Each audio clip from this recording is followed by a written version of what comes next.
नमस्कार दोस्तों। 2019-20 तो सबको याद है। हालांकि 20 को लोग कोविड की वजह से याद करते हैं, लेकिन 2019 में कैसे सीए और एनआरसी के विरोध में दंगे हुए दिल्ली के अंदर, हिंदू विरोधी दंगे कराए गए, हिंदुओं के खिलाफ एक बहुत बड़ी साजिश रची गई। कई दिनों तक धरना प्रदर्शन चलता रहा, शाहीन बाग चलता रहा। लठैत मुसलमान जो हैं वो दिल्ली की सड़कों पर शाहीन बाग के अंदर बैठे रहे कई दिनों तक।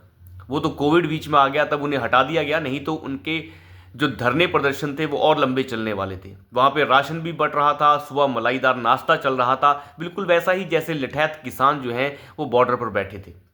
लेकिन अपने आप में एक बड़ी बात है, उन सभी मामलों के अंदर दोषी जिनका नाम है उमर खालिद, शर्जिल इमाम, ताहिर हुसैन, ये सब के सब लठैत जो हैं वो जेल के अंदर रहे। हालांकि उमर खालिद अब भी जेल के अंदर है और शर्जिल इमाम भी। ये शर्जिल इमाम वही व्यक्ति है जो मुसलमानों की सभा को संबोधित करते उस समय ये बता रहा था कि हम कैसे भारत को असम से अलग कर सकते हैं। हमें असम को और पूर्वोत्तर के राज्यों को भारत से तोड़ देना है, जो चिकन नेक है उसे तोड़ देना है, और इस तरीके से हमें 5 लाख की फोर्स तैयार करनी है जो भारत सरकार को झुका सके। अगर हम तोड़ ना सकें तो कुछ दिन के लिए हम असम को भारत से ब्लॉक कर दें।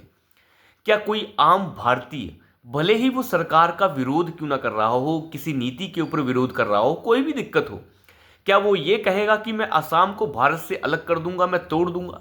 इस तरीके के वाहियात, लठैत, चुरुचक्के, डकैत किस्म के ये मुसलमान जो हैं वो मुसलमानों के आका बने हुए हैं।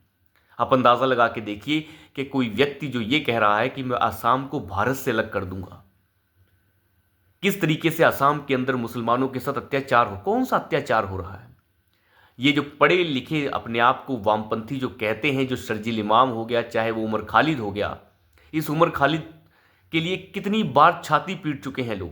रवीश कुमार जैसे लोग तो प्रेस क्लब में कार्यक्रम रख देते हैं, प्रेस कॉन्फ्रेंस करते हैं कि कितने सालों से बंद है, उमर खालिद कब निकलेगा। इसका चाचा लगता है उमर खालिद, जो व्यक्ति ये कह रहा हो कि भारत को तोड़ दो, जो हिंदू विरोधी दंगों में दिल्ली के अंदर शामिल रहा हो, उसके समर्थन में ये सब चोरी चक्के और डकैत उतर जाते हैं। इन चीजों को समझने की आवश्यकता है। अंदाजा लगा के देखिए कि भारत के टुकड़े करने की कोई बात कर रहा हो, आपको उमर खालिद की बातें याद ही होंगी। कन्हैया कुमार ने जिस तरीके से ड्रामे किए, भारत तेरे टुकड़े होंगे इंशाअल्लाह इंशाअल्लाह के नारे जेएनयू के अंदर लगे, तो ये सब जेएनयू के जो प्रोडक्ट हैं ये सब के सब हराम की खा रहे थे। और इन लोगों को भारत के टैक्स पेयर का पैसे का कर्ज जो उन्होंने चुकाया वो भारत को तोड़ने की साजिशें रचकर चुकाया। लेकिन दिल्ली की एक कोर्ट ने ये साफ कहा है कि शर्जिल इमाम जो हैं, इनके ऊपर जो लगे हुए आरोप हैं ये बहुत गंभीर हैं और ये सही आरोप हैं। हालांकि शर्जिल इमाम कई बार और ये उमर खालिद बेल के लिए अप्लाई कर चुके हैं, लेकिन आज तक इन्हें बेल कभी नहीं मिली। हालांकि कपिल सिब्बल कई बार उमर खालिद की बेल के लिए सामने आ चुका है, लेकिन हर बार भाग जाता है। शर्जिल इमाम के मामले में कोर्ट ने यह साफ कहा है कि शर्जिल इमाम का मामला ही गंभीर है और उनके ऊपर लगे हुए आरोप सही हैं। अब जमानत मिलना तो बहुत दूर की बात है, फिलहाल तो आप अंदर ही रहिए। मुझे लगता है ऐसे व्यक्तियों को हो सके तो ठोकने में कोई कमी नहीं छोड़नी चाहिए। ऐसे लोगों का इलाज यही है, हर देश में जो देश विरोधी व्यक्ति होता है उसका अंजाम मौत के साथ होना चाहिए। जो व्यक्ति मुसलमानों के बीच में दिल्ली के अंदर खड़ा होकर यह कह रहा हो कि हमें 5 लाख की फोर्स तैयार करनी है, चाहे उसमें कोई भी आ जाए, और वो फोर्स जो है वो असम को अलग करेगी भारत से, इन शब्दों पर जाइए और सामने बैठे वो मुसलमान, वो जाहिल, वो तालियां बजा रहे थे। तो आप शर्जिल इमाम की बात तो छोड़ ही दीजिए, जो सामने बैठी सभा में 300-400 लोग होंगे, क्या उनके अंदर अकल नाम की चीज नहीं होगी? तो वास्तव में उनके अंदर अकल नाम की कोई चीज नहीं है। इसीलिए जो है फिर बार बार इन लोगों के ऊपर जब बात होती है तो बात करने का मन भी नहीं करता, क्योंकि पत्थर के ऊपर सर मारने का फायदा क्या। लेकिन योगी आदित्यनाथ जिस तरीके से संदेश दे रहे हैं कि चाहे वो संभल का मामला हो, जिस तरीके से संभल के डीएसपी से ये बयान दिलवाया गया कि जुम्मे तो साल में 50 बार आते हैं, ये जुम्मे की नमाज अगर ना भी पढ़ी जाए तो कोई फर्क नहीं पड़ जाएगा।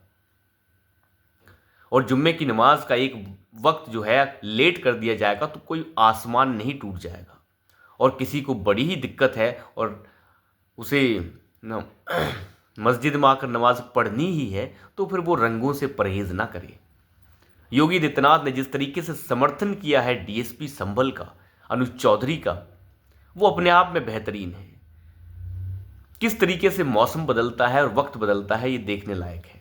एक वक्त था जब अखिलेश यादव होली के ऊपर रोक लगा दिया करते थे, 12 बजे के बाद कोई होली नहीं होती थी। लेकिन आज आदेश ये दिया गया है कि होली बिंदास चलेगी, कोई दिक्कत नहीं है। अगर किसी को रंग से बड़ा परहेज है तो वो घर के अंदर बैठ जाए या फिर अपनी नमाजों के वक्त को आगे कर लें, या बड़ी दिक्कत है तो घर के अंदर पढ़ लें। पूरा एजेंडा तो ये चलाया जा रहा था कि नमाज है, ये है, वो है, तो थोड़ी देर के लिए रोक देते हैं होली। क्यों रोक देते हैं होली? नमाज तो लोग घरों के अंदर भी पढ़ते हैं, और मस्जिद तो वैसे भी गैर ज़रूरी चीज़ है इस्लाम के अंदर। कोई इतना बड़ा ज़रूरी बात नहीं है कि मस्जिद होनी ही चाहिए नमाज के लिए। मध्य प्रदेश के अंदर आपने देखा इन लोगों के डीएनए में है, औरंगजेब जैसी मानसिकता डीएनए में है। मध्य प्रदेश में आपने देखा कि कैसे भारत की चैंपियन ट्रॉफी जीतने के बाद पत्थरबाजी हुई। कठमुल्ले ये कहने लगे कि हमें गालियां दी गई इसलिए हमने पत्थर मारे। इन वाहियात जिहादी और जहालत से भरे लोगों से कोई पूछे कि रात को 10:30 बजे तुम मस्जिद के अंदर कर क्या रहे थे? तरावी तुरवी तो सब खत्म हो चुकी है, नमाज कोई रात के 10:30 बजे होती नहीं है, तो फिर रात के 7:30 बजे 10:30 बजे कौन सी घास छील रहे थे उस मस्जिद के अंदर? और मान लिया तुम्हें किसी ने गाली भी दे दी, तो अगर तुम्हें गाली दी तो तुम्हारे पास ये क्विंटल के हिसाब से पत्थर कैसे जमा हो गए अंदर? ये वाहियात लोग समझते हैं कि सारे के सारे लोग बेवकूफ़ हैं। बेवकूफ़ कोई नहीं है। आखिर समझ आ रहा है कि ट्रेन की पटरियों के ऊपर पत्थर रखने का काम कौन कर रहा है, ट्रेन की गाड़ियां पलटाने का काम कौन कर रहा है, ये भी साफ पता चल रहा है।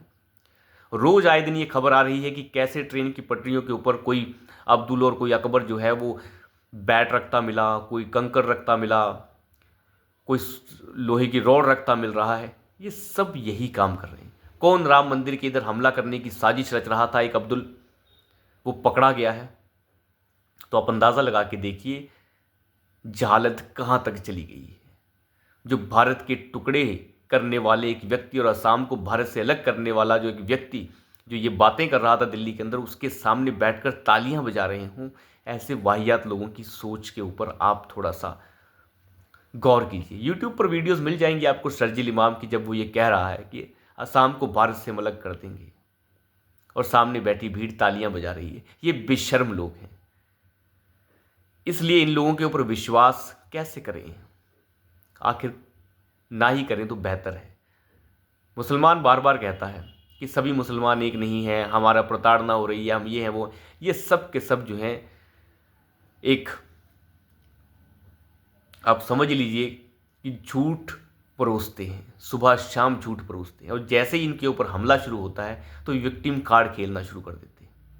इसके सिवाय कोई रास्ता भी नहीं है। बच्चों को भी झूठ पढ़ाएंगे, खुद भी झूठ पढ़ेंगे, और उस झूठ की चादर में लिपटे रहेंगे। मध्य प्रदेश के अंदर जो हमने देखा वो अपने आप में बहुत बड़ी बात थी। अगर चैंपियन ट्रॉफी जीतने के बाद जुलूस निकाला भी जा रहा है तो दिक्कत क्या है? और जुलूस के अंदर से अगर कोई गाली दे देगा, और गाली क्यों देगा कोई किसी को? गाली तो बिल्कुल नहीं दी गई है, वो वीडियोस में साफ पता चल रहा है। इसका मतलब आपको भारत के जीतने से खुशी ही नहीं थी, तुम मस्जिद के अंदर बैठकर टीवी देख रहे थे और देख रहे थे कि भारत की हार कब होगी, और जब भारत की जीत हुई तो पत्थर तुमने पहले से ही रख रखे थे कि जब जुलूस निकलेगा तो बरसा देंगे। इनकी टांगें जब तक तोड़ी नहीं जाएंगी तो ऐसे व्यक्तियों को सबक नहीं मिल सकता। मुसलमान का आलम आज ये है कि वो हर जिहादी, हर उदंडई, हर गालीबाज, हर गंदे व्यक्ति के साथ खड़े होने के लिए तैयार है। चाहे वो मुख्तार अंसारी के लिए खड़ा हो जाएगा, चाहे अतीक अहमद के लिए खड़ा हो जाएगा, चाहे इन पत्थर बरसाने वाले जिहादियों के साथ खड़े हो जाएंगे, शर्जील इमाम के साथ खड़ा हो जाएगा, सबके साथ खड़ा हो जाएगा। लेकिन अबुल पाकी जैनुल आबिदीन अब्दुल कलाम, जिन्हें हम एपीजे अब्दुल कलाम कहते हैं, उनके साथ खड़ा नहीं होगा। यही है बदनसीबी इस देश के मुसलमान की। तो अभी के लिए इतना ही। धन्यवाद।